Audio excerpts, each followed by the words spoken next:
Hello, everybody, and welcome to Fantasy NBA Today, a sports ethos presentation brought to you by our great partners at FanDuel. My name's Aaron Bruski, and with me is the great Steve, Dr. A. Alexander. Today, we're going to get you guys caught up after a 6-game Tuesday night, and then get you guys ready for a big 9-game, big Wednesday. And as usual, we will have our commentary about our guys as we chronicle their path through the season here. We will have our top 6 must-add players. We'll enter the drop zone and do some drop talk. We'll get into tonight's slate with our top 2 streamers of the night and additional streamers after that. And then we typically wrap things up with possibly our highest value segment is what we're finding here. And it's a rotating topic, which today is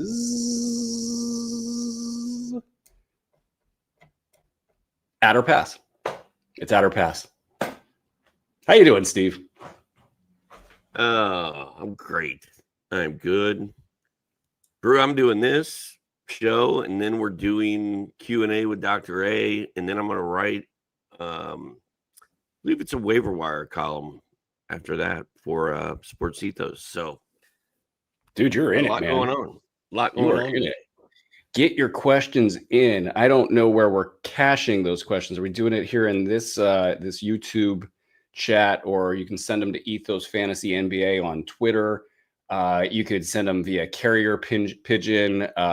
You could mail them or fax them to Doc. I'm sure there's a fax machine right underneath your desk there. But the big point is get these questions, and you don't get very often to ask the FSWA Hall of Famer a bunch of questions on anything, right? You can ask Doc anything. Yeah. Like anything at all. Okay. Football, basketball, music, fatherhood, marriage, divorce, buying a car, divorced over there. Finance. she finally kicked you out. Insurance. No. We're good. I mean, I'm sure I have some good advice for someone who's getting divorced. They need it. I'm here for people, bro. Dude, you can ask this guy anything.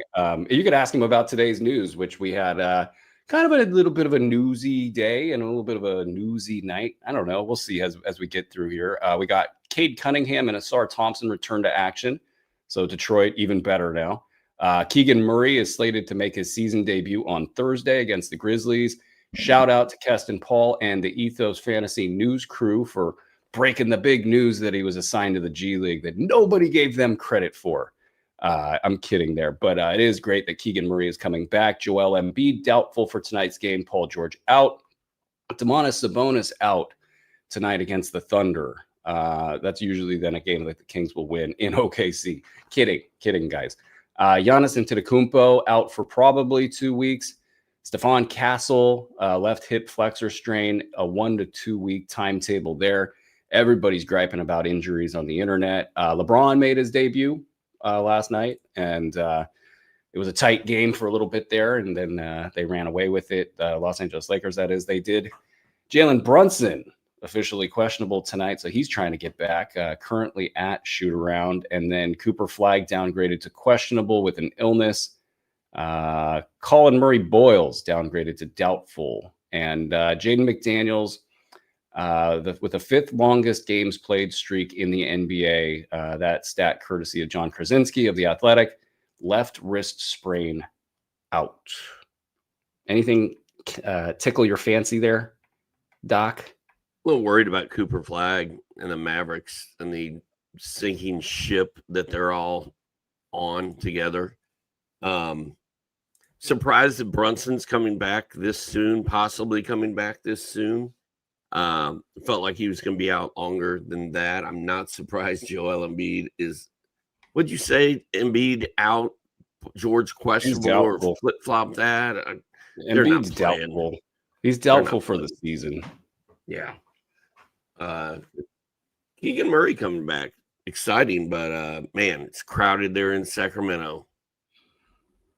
It's crowded, and as I was reading Tim McMahon's article, missive, if you will, on the Dallas Mavericks and the power struggle between Mark Cuban, and I got like halfway through the story, and I couldn't get it all the way finished before the show started here.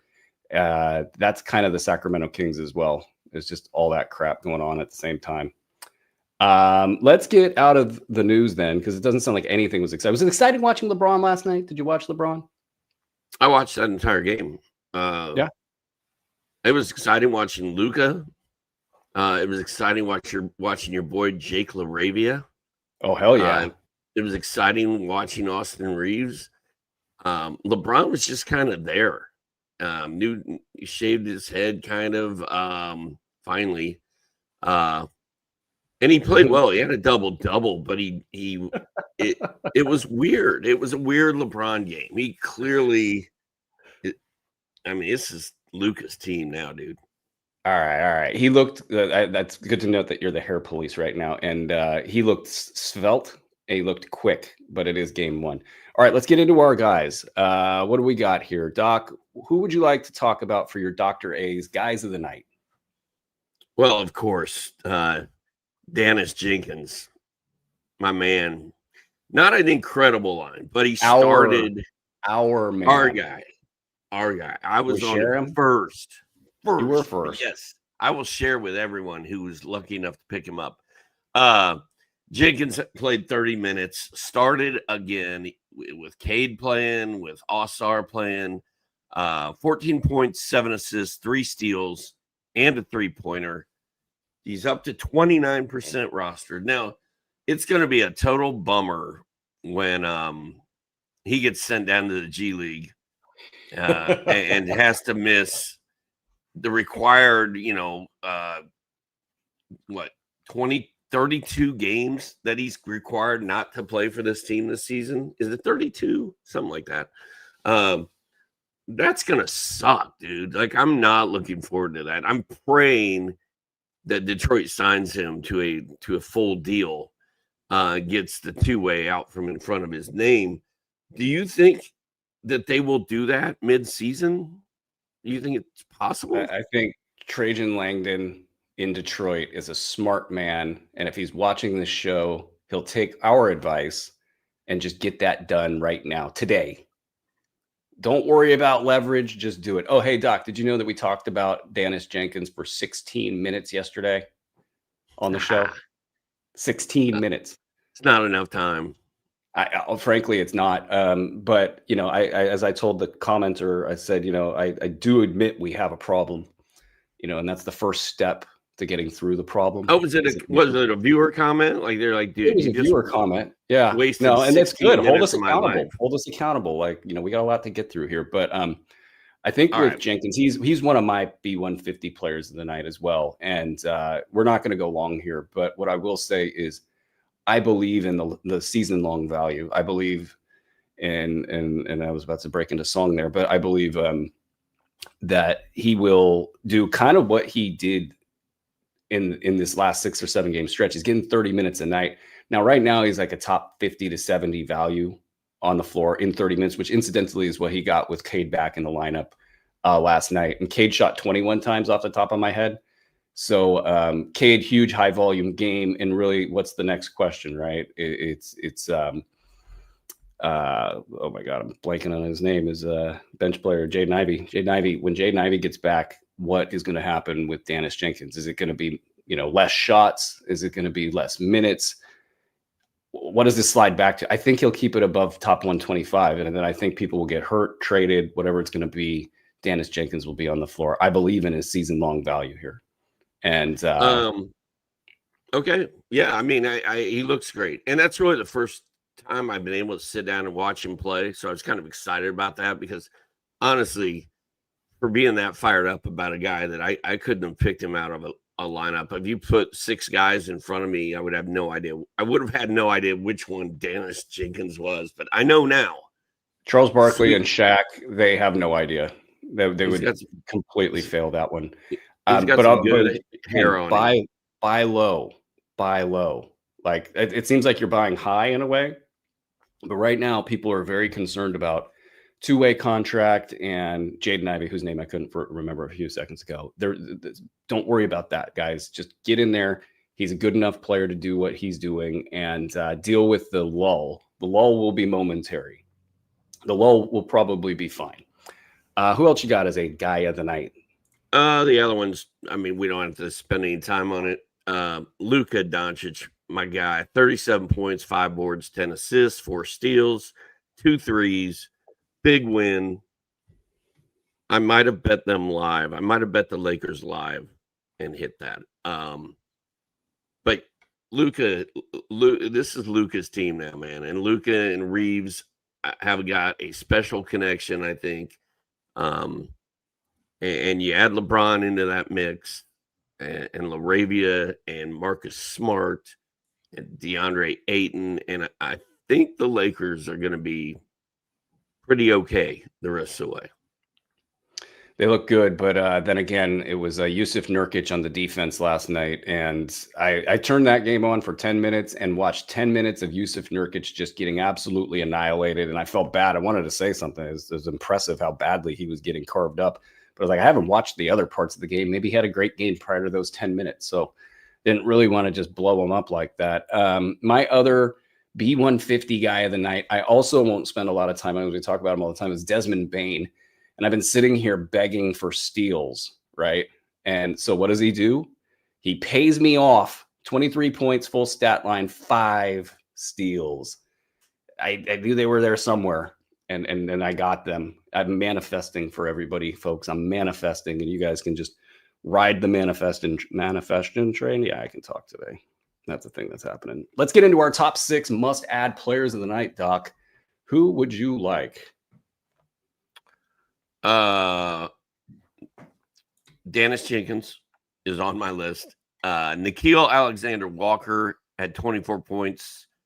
Would have been a big game, dude, but he only hit 1 of 9 3-pointers. So that would have been a 35 point, especially had 3 rebounds, 3 assists. He's 39% rostered. A guy we talked about yesterday, I talked about as a streamer, Tristan Da Silva. 15 points, 3 triples, 4 rebounds, 2 assists, a steal, played 29 minutes, 16% rostered. I think Da Silva is probably good to go until Paolo Banchero comes back. And then the last guy I've got listed here is Jake LaRavia, 16 points, 2 threes, 4 rebounds, 2 assists, 1 steal, 26 minutes, 9% rostered. He did that with LeBron back. I think we all kind of thought LaRavia was going to have value when LeBron was gone, but it looks like maybe they can play together, and maybe he'll have some value with LeBron back. This topic is so spicy for me because, like, I obviously had a high B150 rank for LaRavia, and I don't think he's got to do too much to get there over the long haul of the season. But it's been so up and down. It started off down, and then it's like, okay, hey, he can do this, guys. He's showing you he can do this. He did it for about a week, a little bit more, and then it's like, nah, I can't do it. And now here comes LeBron, and it's time to jump off the train. And this vision of what happened against this Utah team, it was exactly what I saw at the beginning of the season, is if you're LeBron and you've got these 2 dynamic scorers next to you, and maybe you're going to fade into a little bit of a playmaking and facilitating role and kind of pick your spots and do all of these things, like, what ingredient could you add to that mix to make it super good? And that ingredient is Jake LaRavia. He can be a point of attack guy offensively. He can be a ball mover. He can shoot the ball. He's got good size. He's got good lateral quickness. He makes them sort of a little bit, of a bigger basketball team to accommodate for some of the Austin Reeves defensive stuff. Like, I just thought that this was going to work. And here it was in this game, which, again, this competition is not very good. So we've got to keep that in mind. Would you add LaRavia? Like, what kind of a player would you drop for a Jake LaRavia? I don't know. That's a pretty open-ended question, bro. I need to pull up some of our rosters and figure that out. I don't know that I'm journalism back. I don't know that I'm fighting to get my hands on him right now. Let's look at this. Internal. No, that's the wrong one. I will translate that. You're not fighting to get your hands on him. Would you drop a Josh Minot? I would drop Johnny Kuminga. Okay. I would not. Well, Minot and him are kind of a tossed up. I would drop Brandon Pajemski to pick him up, I believe. That's a good one. I like that one. Because Pajemski's sort of a solid late round value that's struggling. We'll talk about him in a little bit here. Jeremy Grant, maybe. Jeremy Grant's Sadiq cooking Bey. right now. Sadiq Bey, not really getting it done, but putting up some poppy numbers. Okay, that gives a little texture to that. I have on my must-add list, we have the San Antonio Spurs have this group of players, and I think that they're going to be pretty valuable here for the next 2 to 3 weeks. The most valuable right now is probably the most boring, Harrison Barnes. The B stands for boring. And it's 23 points, 4 triples, 5 boards, 3 assists, 1 steal last night. Not boring. Now, you go a slot over, and I'm guessing he's rostered because of the name and the prior performances from seasons past. Devin Vassell, 35 minutes, 10 points, 2 threes, 3 boards, 5 assists, 2 steals, 2 blocks. It's not bad. Keldon Johnson, 30 minutes, 18 points, 7 boards, 2 steals, 1 3. So there's 3 players here that are almost guaranteed to get minutes. Keldon had the second highest usage on the team last night behind De'Aaron Fox. Harrison Barnes starts and just kind of been doing this kind of all season long. Vassell is maybe the highest upside guy, given the fact that, as evidenced by this line last night, he can get you defensive stats. And if he hits more than 27% of his shots, this line's even bigger. But he's been flirting with barely top 150 value on the year with bigger minutes. So these 3, I think they're all going to be valuable for the next few weeks. But which one do you like best? Well, first of all, Harry Barnes, the Harrison stands for Harry. He's only 18% rostered. So that's good, because I think Vassell's number is crazy. I mean, I want Vassell out of that group if I can get him, but I think we looked at this yesterday. Vassell's rostered in 88% of Yahoo leagues, so you ain't picking Devin Vassell up. You can trade for him. And then Keldon Johnson to me is sort of an empty scoring machine. He scores points. I feel like he doesn't do a lot of fantasy stuff around that. So that leads me back to Harry Barnes, widely available, and he's going to play, like you said, while Victor Wembanyama's out. And I think a lot of Harry's value may be tied to what Luke Cornett does. And I assume we're talking about Luke Cornett later, because that was a bona fide disaster last night. Yes, the unicorn. I want to punch him I want to punch Luke Cornett smack dab. You can't reach his face, sir. No, but, I can't. It's noted. It's noted when we see Luke Cornett in the supermarket. He would not. Me. He's too nice. And so are you. Ryan Dunn popped up on my list. He had a career high 5 steals. Just doing Ryan Dunn stuff, folks. I think Ryan Dunn will be available for you guys at almost any point in time this season. Probably jump on and off of rosters. He's been in the top 100 range, mostly for roto leagues, mostly 9 category leagues as well.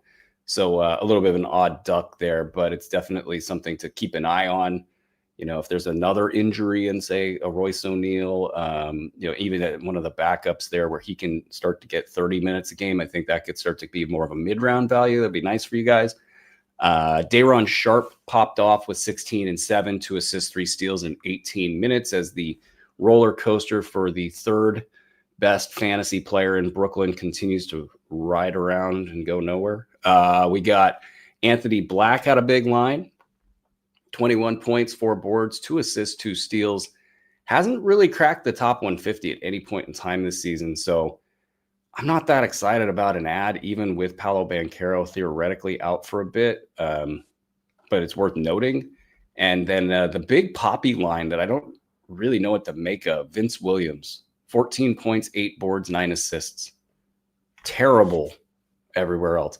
It was barely a top 40 line on a night which had 60 NBA players starting, like real life starters in the NBA. There were 60 of them. He was a top 40 guy with nearly a triple double. So I don't know. I mean, I've gotten excited about Vince Williams like 3 times in his fantasy career. And I don't know if I can get behind this because the injury history And then what if Ja comes back? I mean, I could short-term flyer ad for Vince Williams. And then for Anthony Black, I think we're still stuck in the streamer realm here for him. I don't know if you see it any differently than that, Doc, but that's me emptying the clip. I trust Black more than I trust Vince. I'd rather have Black. But you only want him as long as Paolo's out. And then Vince, we've seen him a couple of years ago, he got hot and was a really good player. We know he's got that in him. But Memphis, I mean, they're like Brooklyn Part 2, right? There's a lot of competition for worst franchise right now. Memphis is right there in the running. Yeah, I think that at least there's not so much drama in the owner's room. I don't know. Memphis is bad right now. Speaking of bad, let's get to the drop zone, because this is way more interesting. It felt like there was no ads to talk about last night, but there was a lot of drops to talk about. Who would you like to talk about first? I stuck to the script, man. I just have 3 guys that I wrote down. So I'll let you handle. It feels like you're leading me down a path of danger, but go on. The aforementioned Luke Cornett, who everyone loaded up on Cornett last night. I think he was maybe the most chalky FanDuel play. Yeah, what was his FanDuel price last night? It was cheap. Like 4,000, 5,000, 4,500, something like that, I think. So everybody had Cornett.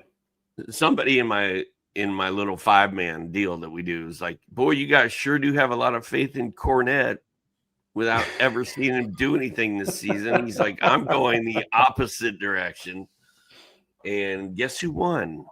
That guy. Cornett had 0 points, 4 rebounds, 1 steal. He played 25 minutes. Kelly Olynyk had 10 points, 5 boards, 3 assists, and 2 steals. I don't have his minutes. I think it was like 18 or 19. It's only been 1 game, so I'm not like panicked on Cornett. I'm going to give him another chance. But if he does this again tomorrow or whenever they play, it's not going to be funny anymore. It's not going to be cute. And Olynyk may end up being better than Cornett. I don't know. We don't know. It is an interesting thing with Kelly Olynyk having some kind of, fantasy following. Like there's always a Kelly Olynyk sighting in a season. Yeah. I think last year is when they really started petering out. I got 2 theories on the Luke Cornett thing. These are earth-shattering theories here. One is that if he has a 1.9 usage rate, it's not going to probably work out for him. And for those of you who don't follow usage rates, they're like 25 for like a good player, to crank it up to like 30 for a really, good scorer. 1.9 is, I like triple taked when I saw that. I was like, damn, I didn't know that was possible. Could you try that again? If I picked up Cornett, as bad as I want to cut him, I'm gonna give him 1 more game. So I'm hanging on for 1 more game. I still think he has to succeed with no Wembanyama. We've seen him, look pretty good at times in the past when given an opportunity. So I'm not throwing in the towel on Cornett just yet, but I'm keeping an eye on him and Olynyk. And then Toumani Camara, I think, is in the drop zone. He's at least in the conversation. He's not a must-drop player, but he was 2 of 10 last night, 6 points, 2 rebounds, 3 assists, 1 steal, 32 minutes. It's been a struggle, I feel like, for Camara all year. And I know he's better than this. I love the fact he got 32 minutes, but it's kind of been rough all year long. So, and then the last guy that I was going to mention, just because people were asking me or us earlier, like when do I drop Donovan Clingan because this isn't fun? And that dude had 9 points, 12 boards, 5 blocks last night, which is why you do not cut Donovan Clingan. And that was like a opposite of the drop zone speech for Clingan. Yeah, he's not in the drop zone. Sometimes people, in shallow leagues, in even intermediate leagues, these guys, they're big names. They're not playing well. They want to know, should I drop? And it makes sense. They might have a loaded team, and you got to answer the question. And in this case, it's no, you don't drop them. And then you reap the benefits. The Kamara stuff's really big, so I want to hang tight on that real quick. My other theory with Kornet is that he really benefits from Wembanyama on the floor. So I think it's going to be a little bit of a hodgepodge where, like, okay, so Wemby's not there. He's got a great opportunity to get all these stats. He's willing to take a back seat. And if he just doesn't get any easy buckets, and you look at what does a De'Aaron Fox, Devin Vassell, Harrison Barnes, Keldon Johnson attack look like? Well, it looks like a combined 60 shots for those dudes. And on the assist count, we had 6, 11, 13 total assists. Harry Barnes doesn't assist. Keldon Johnson doesn't assist.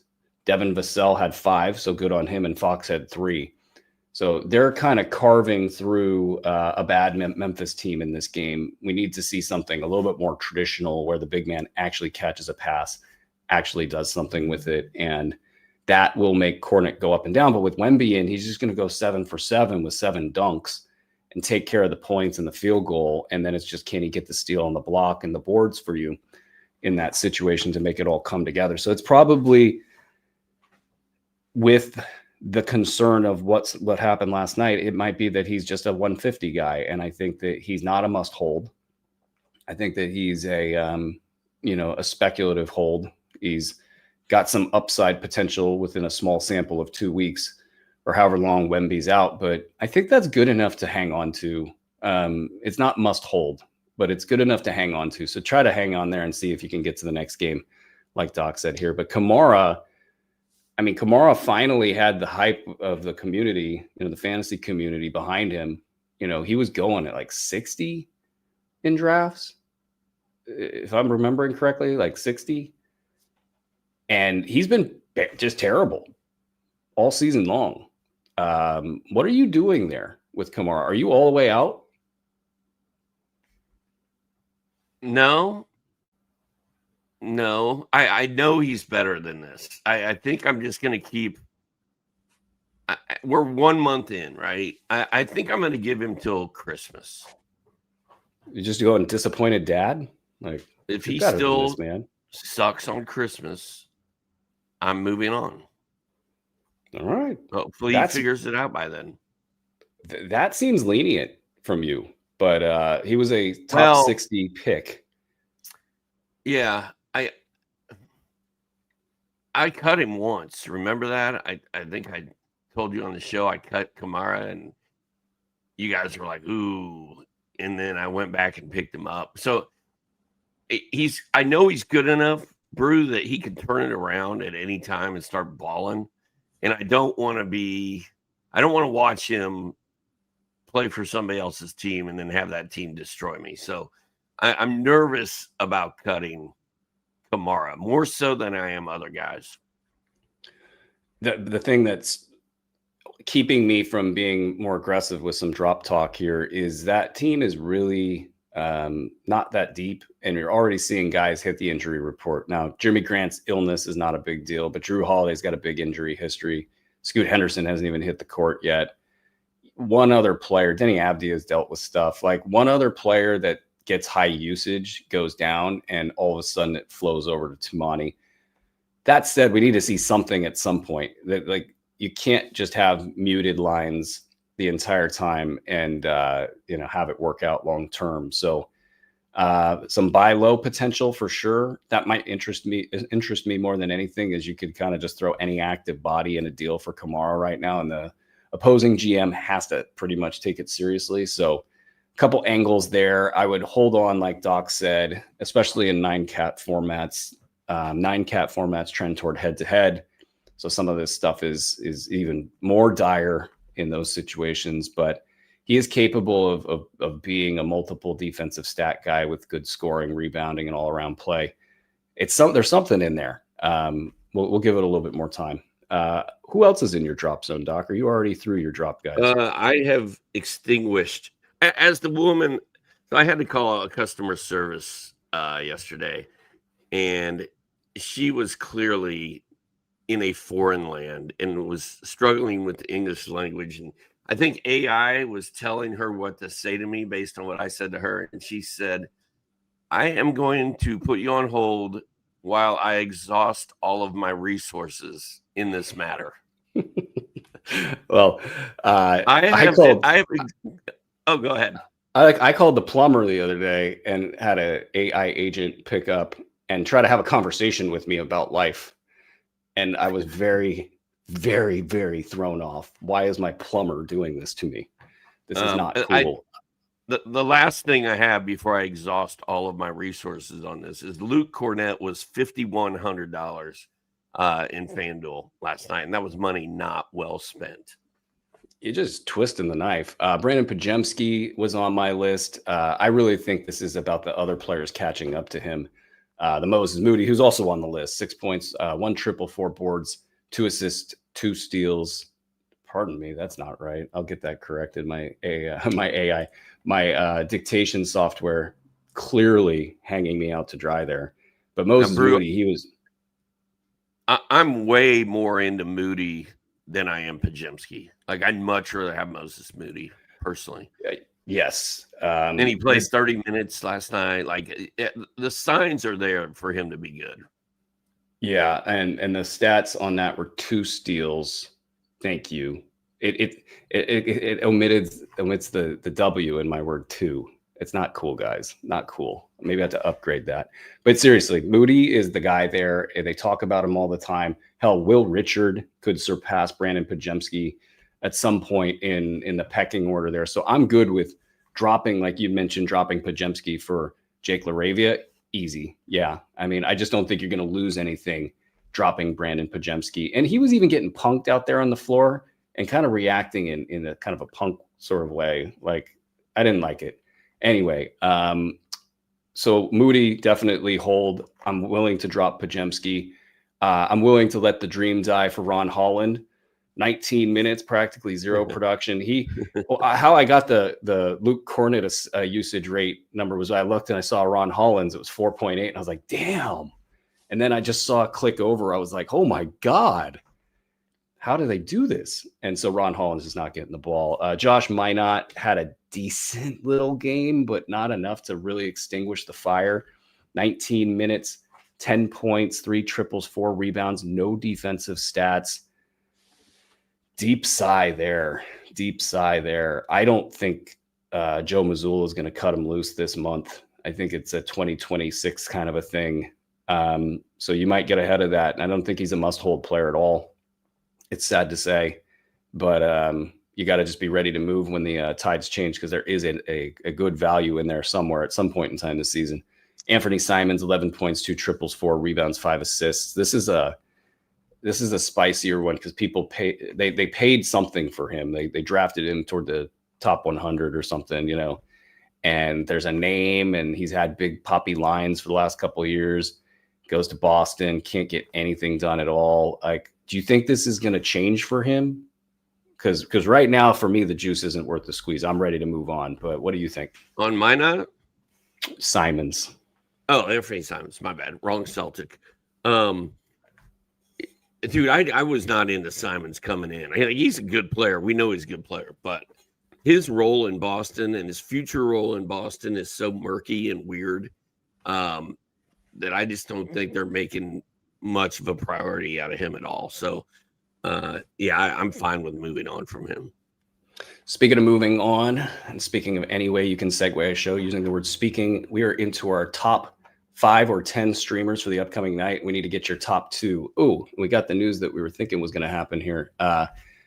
Steph Curry out tonight. He tweaked his ankle twice, actually, on this road trip. So probably could have mentioned that at the top of the show because this seemed fairly likely. Jimmy Butler questionable to play in Miami. That's interesting.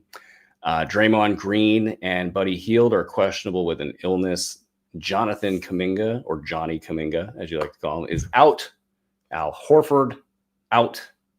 Amazing. Can you believe Al Horford's out? He had a good game last night. I cannot believe that. And I'm really interested to see what Jimmy does here. This should be I'm interested to see. Very interesting. Well, let's get to tonight's streamers because that news really flows into streamers. So I'm ready who are to your see top two. What you got? I'm ready to see what see Moses Moody does this evening. Yeah, I knew it. Well, my streamers are Andre Drummond for Joel Embiid, 29% rostered. Here, almost a guaranteed double-double. Drummond's so fun this season, man. Oh, yeah.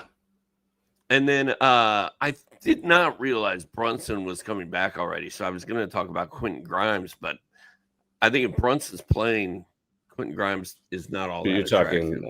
You're talking McBride. Oh, right? that's Philly. I meant Deuce McBride. Okay. Why do I always get them confused? I mix up McBride and Grimes. Well, McBride used to be a little microwave scorer and then, zipped over to Dallas and then went back over to Philly. And I get you.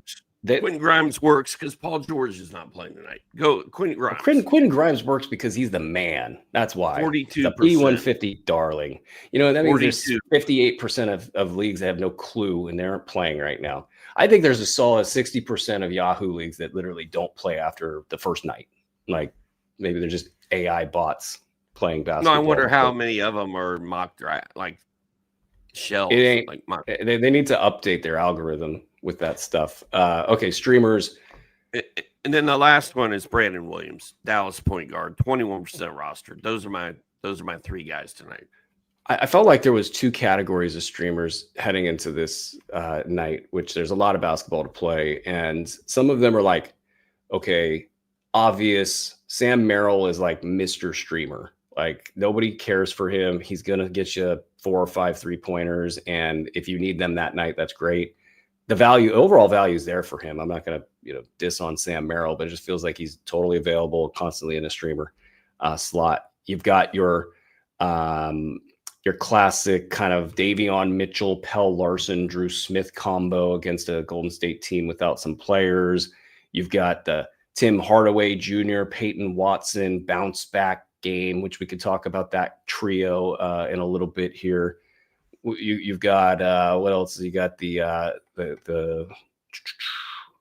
got some bad matchup guys, but they're like totally streamer guys, like Sadiq Bey, Derek Queen, Jose Alvarado, Jeremiah Fears. But they get Denver, who just had a bad loss and is probably going to mop them up. Maybe Denver takes 2 games off in a row. You mentioned Miles McBride, probably already rostered. Brandon Williams is part of the Dallas crew where you could look at really almost 4 different players beyond Brandon Williams. You could look at Max Christie and Najee Marshall, who've been bad lately, so due for a bounce back. You could look at Derek Lively. Maybe he'll actually play some minutes. Klay Thompson's been hitting 3-pointers. Chicago gets Chicago gets Portland. They lost to Phoenix. So they get kind of a similar situation. Is Portland losing at home? Do they want to lose at home twice? Chicago's been rolling, but will they run out of gas? But Ayo Dosunmu, Kevin Huerter, Jalen Smith, and then Trey Jones is questionable. So those are kind of like the obvious bucket. What I wanted to try to throw out there was some stuff that might be less obvious. And let's start with my own Drew Eubanks. As I am the evangelist of Eubanks Estuary, that's my job to remind folks of when Drew Eubanks will be good. Well, Domantas Sabonis is out against Oklahoma City, and Drew Eubanks throws a mean cut pass to a cutter. And he's actually functioning in the hub of the Domantas Sabonis role.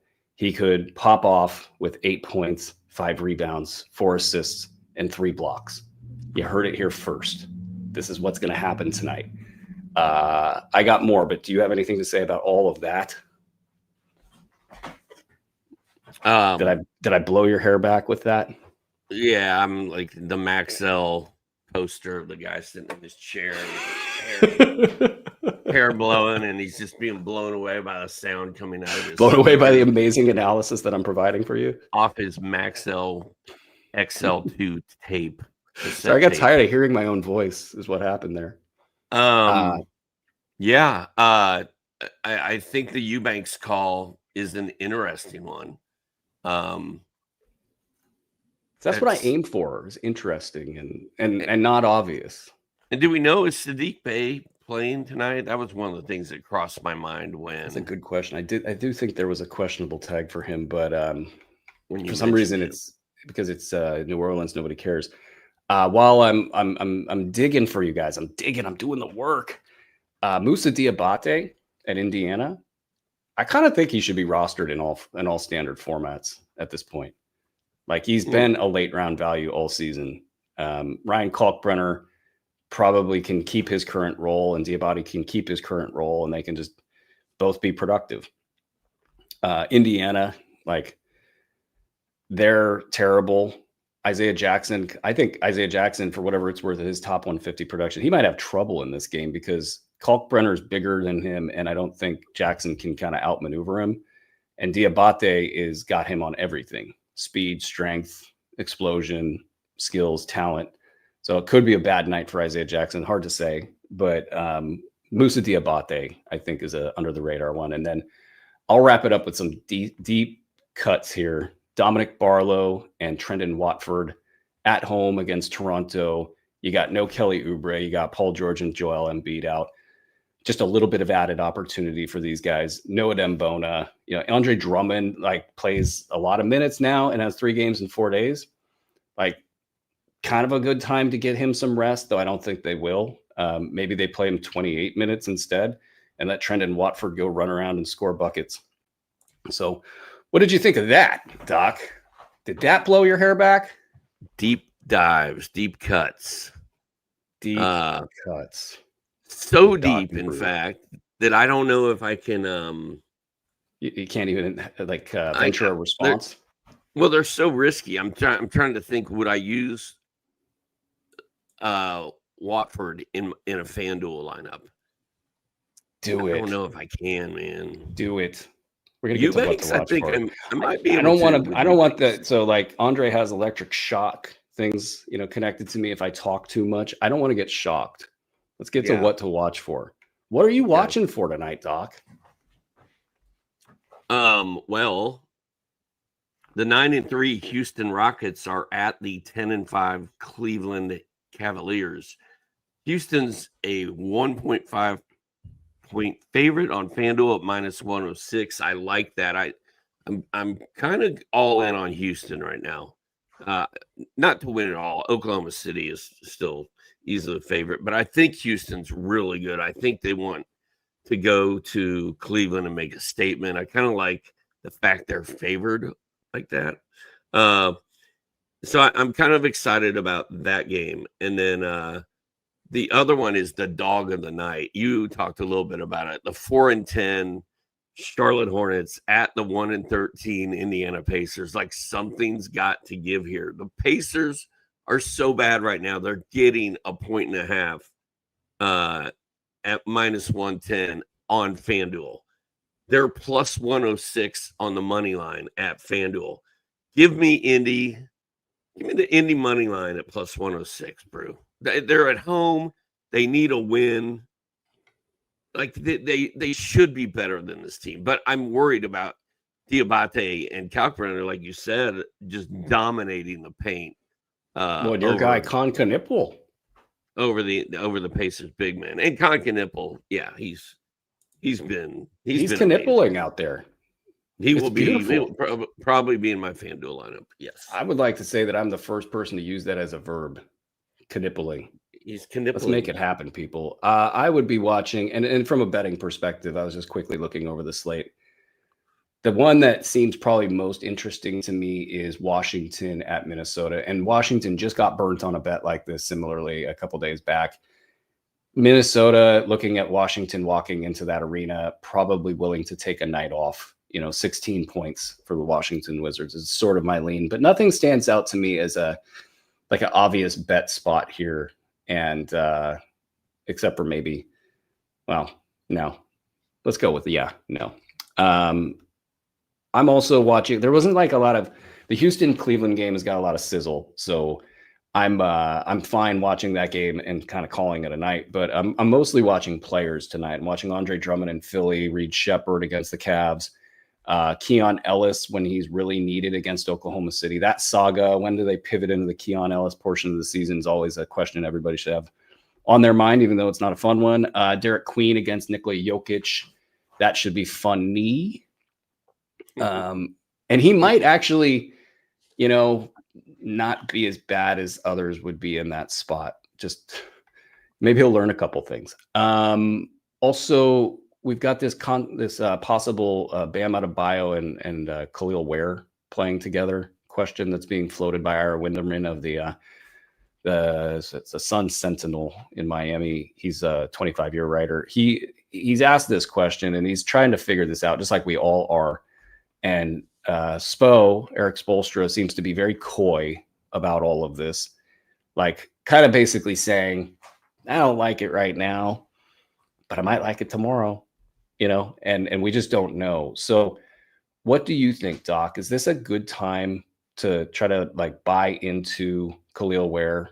There's, I guess maybe some people might even ask the question of should he be held? I can't even imagine dropping Khalil Ware. That's just a non-starter for me. But it's Wednesday. You got 4 hours before the game. Your league's super active, and people will respond to a trade offer. And you send that offer for Khalil Ware, and that opposing GM's that idiot. Bam Adebayo's coming back tonight, and those two never play together. And this is back to the toilet for Khalil Ware. I can get rid of him before they even know it.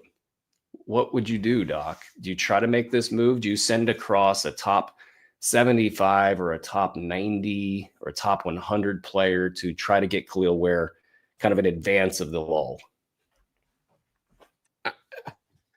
Yeah, and I don't know that there's going to be a lull. I mean, he's been pretty freaking good all season, dude. He's averaging 12 points, 11 boards, and two blocks and a steal, and a 3 in 12 November games. And in October, he was at 9 and 7 with a steal and a half block and a 3. And that was after a slow start. So I want Khalil Ware on my team. I'm ready to deal with the inconsistency that he brings with him. I've got Khalil Ware basically in every league that I'm in, so I wouldn't even know what to offer for him. But I haven't even considered trading him or dropping him. And my leagues don't trade. I mean, I don't know what it is, but nobody makes trades in any of my leagues. And Soren complains about it. He's like, why does nobody trade in these leagues? I'm like, I don't know. And some people trade, but I don't know. I feel like when I draft a team, it's full of my guys, and I don't want to. I'd rather just cut them if I get mad. You reserve the right to cut them. I love that.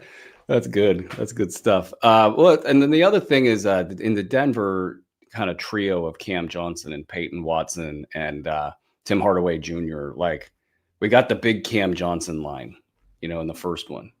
Now we got this get right game here against a bad team in New Orleans, and a flight involved. But what about this group? Who do you like the most? They all scare me, dude. They're all going to be good on any given night, but they're going to mess each other up every night. It's almost like you're chasing something after it's already happened. It's like you're chasing now. It's like, ooh, Cam Johnson looks really good. I'm going to go get him. And tonight it's going to be Tim Hardaway. and then you're like, ooh, I'm going to grab Hardaway, and then the next night it's going to be a frustrating exercise all year. I don't really want to mess with any of them. And chasing is it's like an epidemic in fantasy situations, analysis, gameplay, whatever you want to call it. Like if you've got a low level asset that's going to be, good for 4 games, and you pick up the player on the 3rd game, you are probably not getting them into your lineup until that they're ready to hit the downswing. And it's really important to get ahead of this stuff. And like, for example, within this group, the Cam Johnson potential is there. And I guess that might be why I have him at the top of the list, but Peyton Watson gets his damage done in less minutes. So if you are in need of consistent late round value to kind of keep from getting zeros, at the end of your lineup, that would be a Cam Johnson move. If you are good in your starting lineup and you're just looking to flesh out the back end of your bench, and kind of hunting some upside, Peyton Watson would be that guy, because he can do his damage in less minutes. And also stat set, I think if you have a need for defensive stats, it's Watson, and then vice versa for Cam Johnson. And I don't think, Tim Hardaway Jr. and Bruce Brown will be in the running for the top beneficiary there, but we will see. It's definitely not going to be Bruce Brown, though. Let's move into... I predict that Cam Johnson will be injured by Christmas. And then there's that, which would add value to the Peyton Watson side of the equation as well. Add or pass? Add or pass? The segment sweeping the world.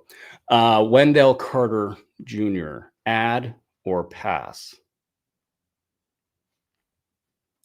I mean, he's I mean, if I need a big man to plug a hole or want to stream a guy, I'm fine with Wendell Carter Jr.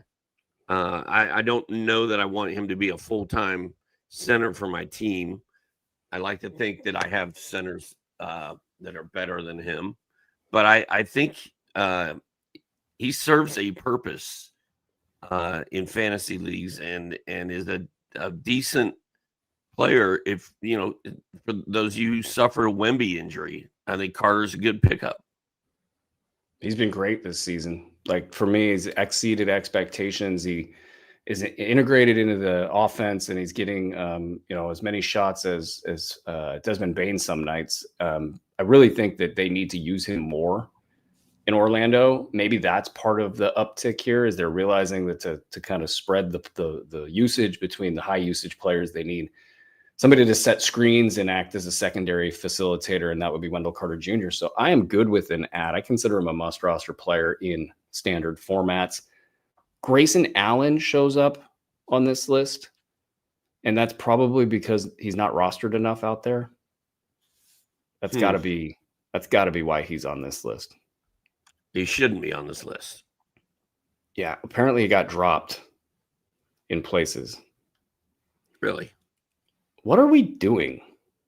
Grayson Allen is a must roster player. 40% rostered in Yahoo, and he's out tonight.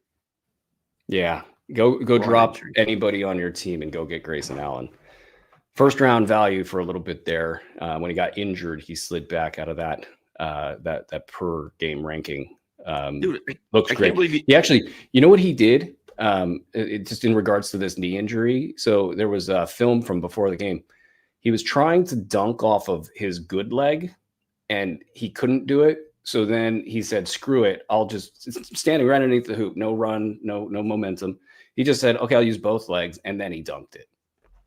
He's fine.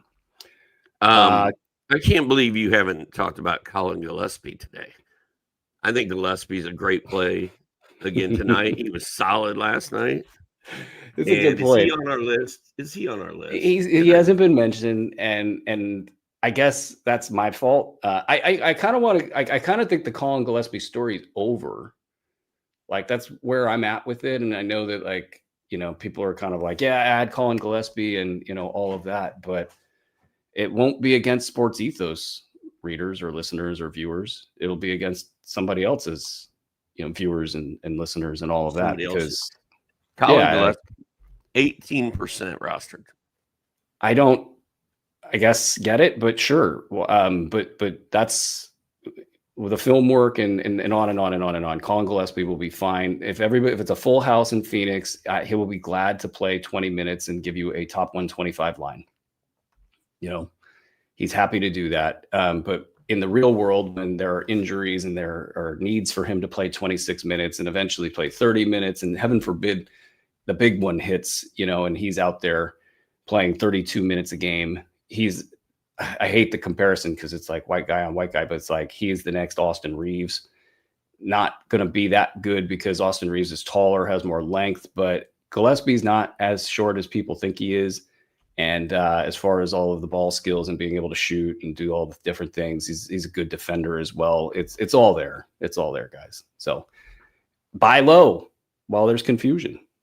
Kelly Oubre and Tobias Harris and Ty Jerome and Kevin Porter are sort of a cluster of injured players right now. Who do you just run out and add immediately? Is it any of them? How are you handling this list? I've been sitting on Ty Jerome and KPJ. Got them stashed on my injured reserve. I've had them there all year. I just kind of leave them there and forget about them until they're ready to play. I'm not messing with Tobias Harris, especially in Detroit. They're young. They're good now. I guess he's a stabilizing force, but I don't know, man. You know me, Brew. I'm just not a Harris guy. Keegan Murray, I like him as a player.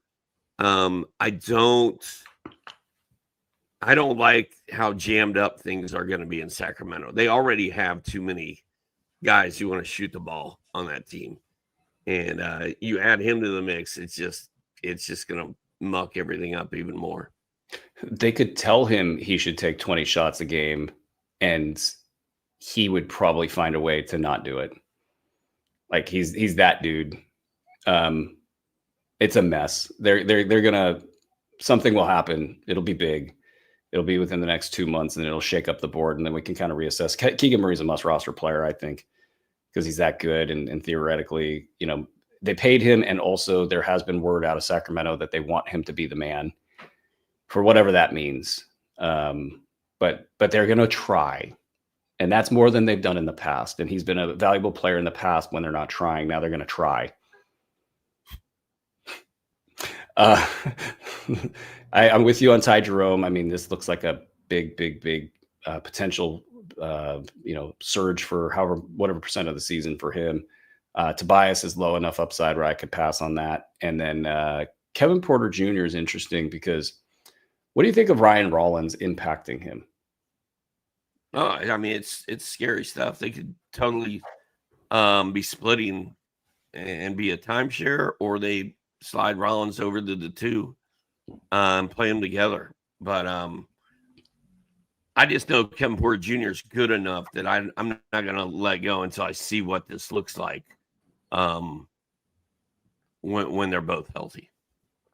Well, then you got the Giannis stuff. It's, Giannis, I don't know. Somebody's got to help Giannis figure out like his future, because he came out this season trying to gun for something, whether it was either MVP or just respect, or maybe he thinks he needs to play well enough to bring people to Milwaukee.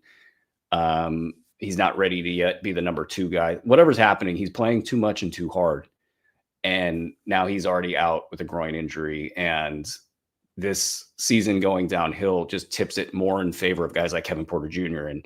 and Ryan Rollins. So where I've been a little bit sell high-ish on Ryan Rollins, I think now I'm buy lowish on Ryan Rollins, because I think this will all end up in those two dudes getting free run to run up and down the floor and score a bunch of points and do a bunch of things. So yes on Kevin Porter Jr. for me. Let's finish out this list. We got Royce O'Neal. Are you yes or no?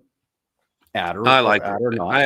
I like Royce O'Neal. You know that. He's one of my boys. He's up and down, hit or miss, but I like him.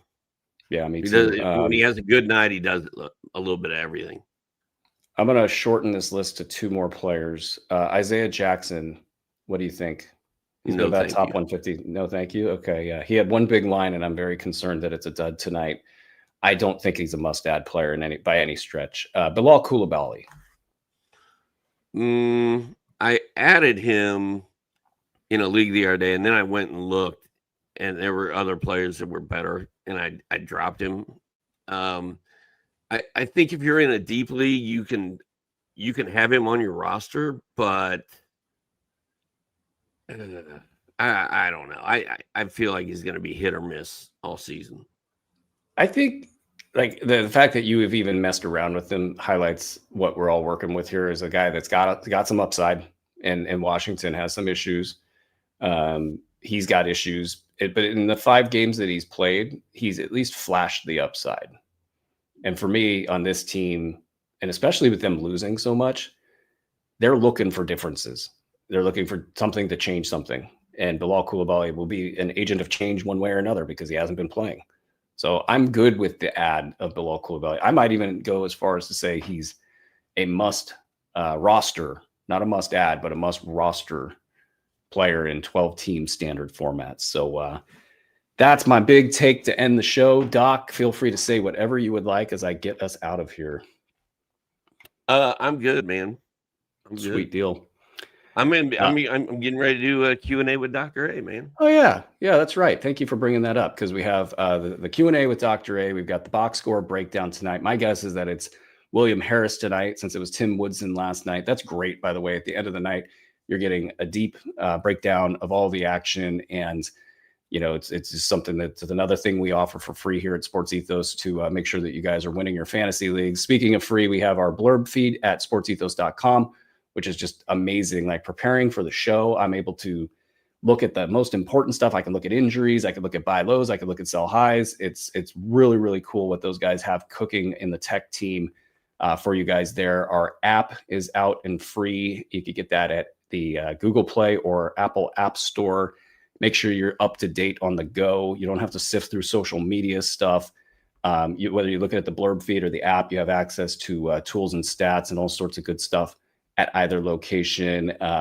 Big thanks to our content team, Mike Passador, Keston Paul, Mark Camaro, and others who are putting together our cheat sheet for Fantasy NBA, NBA Fantasy Pass subscribers, pardon me. You guys get the pristine value of just like having a little sheet handed to you. It's got all the good stuff, and you can just go along with your day and make sure that you have all the top stuff ready to go. And I think that's enough Hawken product for me today.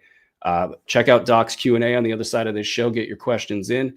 I will be back tomorrow morning for another episode of Fantasy NBA Today. Good luck in your games tonight, and we will see you guys tomorrow.